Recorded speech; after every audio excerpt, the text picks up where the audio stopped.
मेरी अम्मी का 15 दिन पहले इंतकाल हुआ था। अकेली हो गई है बिल्कुल। मेरे अब्बू छोटी सी थी, चले गए थे। मेरी अम्मी ने घरों में काम करके इधर उधर से लोगों से मांग के मुझे पढ़ाया लिखाया, और आज जब मैं बड़ी हुई तो मेरी अम्मी चली गई मुझे छोड़ के। मैंने सोचा था मैं बड़ी होकर डॉक्टर बनूंगी, अपनी अम्मी अब्बू का नाम रोशन करूंगी, उनका बेटा बन के दिखाऊंगी, लेकिन छोटी सी उम्र में मेरे अम्मी अब्बू मुझे छोड़ के चले गए।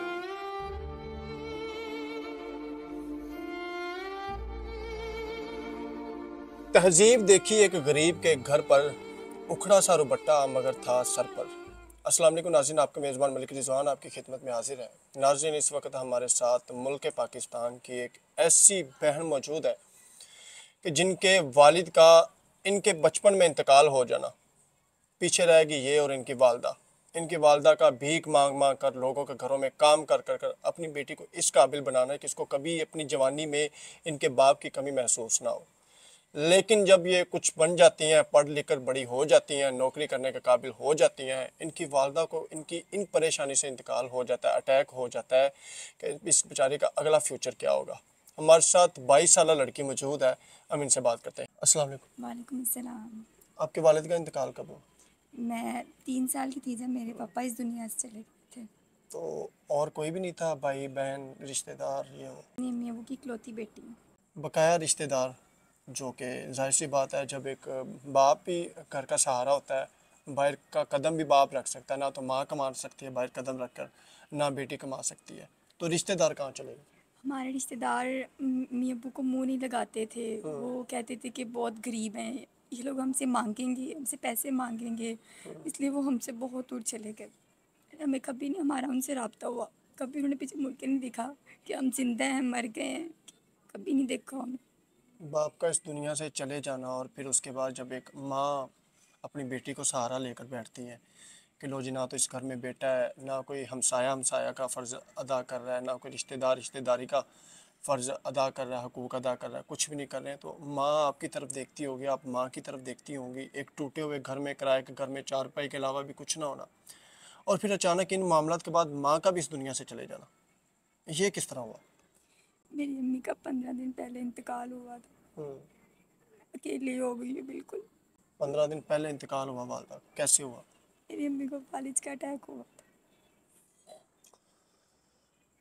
अभी इस घर में नाज़रीन चारपाई के अलावा और कुछ भी नहीं है कि जहाँ पर कोई बंदा बैठ सके। मुझे मुनासिब नहीं लग रहा है कि मैं चार पे बैठ कर इनका इंटरव्यू करूँ, ना तो कुर्सी है, ना कोई नीचे बैठने के लिए जगह।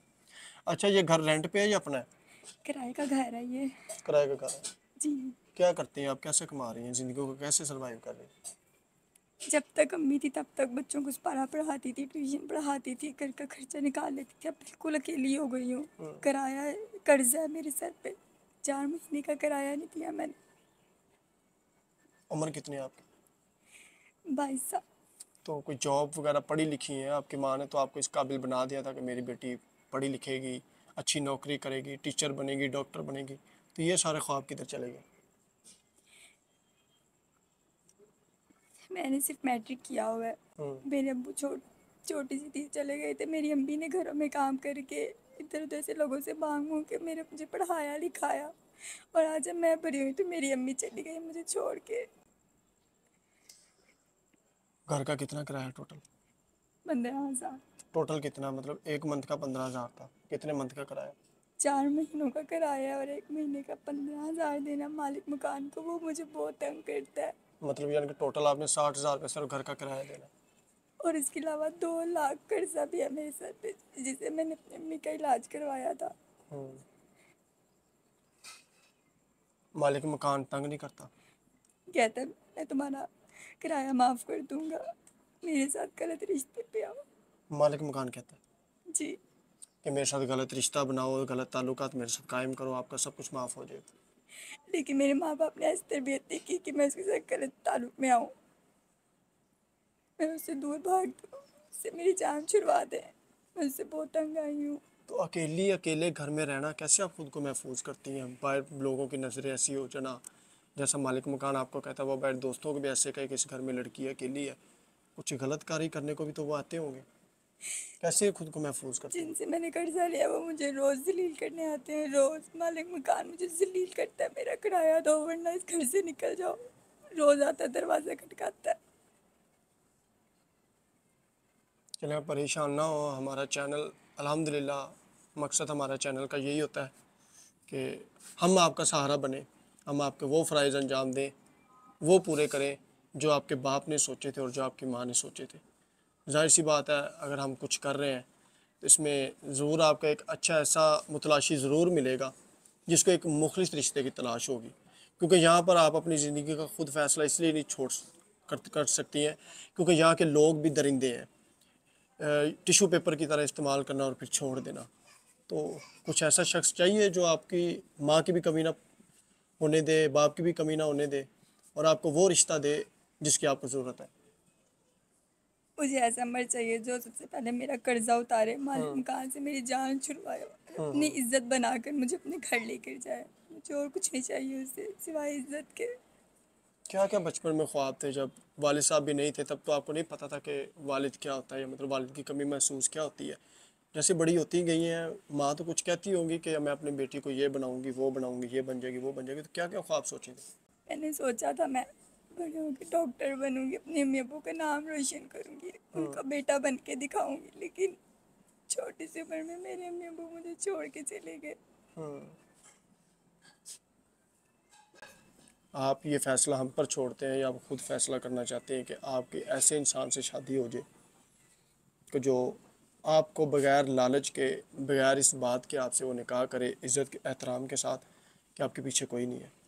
मैं चाहती हूँ ऐसा मर्द मुझसे शादी करे जो मेरा कर्जा उतारे, मेरी मालिक मकान से जान छुड़वा दे, मेरा किराया उतार दे और मुझे इज्जत बना के अपने घर ले जाए। मुझे और कुछ नहीं चाहिए उससे। आप क्या कर रही हैं? मतलब कुछ तो कर रही हैं कि जिससे आप 2 टाइम का खाना खाएं। 2 टाइम का खाना भी अगर घर में बनाया जाए नाज़रीन, तो वो कम से कम भी एक लड़की के लिए 500 से 600 रुपये का लग जाता है। महंगाई एक तरफ, ऊपर से इनके घर में इस टाइम लाइट भी नहीं है, मीटर ही नहीं लगा हुआ, मीटर उतर चुका है 3 माह के बाद। तो बगैर लाइट की इतनी गर्मी में कैसे आप? छत पे रहती हूँ मैं। हम्म छत पे आधा दिन मेरा गुजर जाता है। मैं बाहर नहीं जाती, बच्चे आते हैं सुपारा पढ़ाने, उनको मैं सुपारा पढ़ाती हूँ, बच्चों को ट्यूशन पढ़ा के गुजारा कर लेती हूँ, एक वक्त की रोटी निकाल लेती हूँ। मतलब बच्चों को पढ़ा रही हैं? बच्चों को पढ़ा रही हूँ तो ट्यूशन। बाहर जब आप नौकरी करने के लिए जाती हैं तो क्या रवैया होता है आगे? जो फेक लोग यहाँ पर नौकरियों के नाम पर अपने लड़कियों को यूज़ कर रहे हैं, तो क्या रवैया होता है उनका? मैं पहले बाहर निकलती थी, लेकिन लोगों ने इतनी गंदी नज़रों से मुझे देखा कि मेरा बाहर निकलना जीना हराम कर दिया उन लोगों ने। क्या कहते हैं?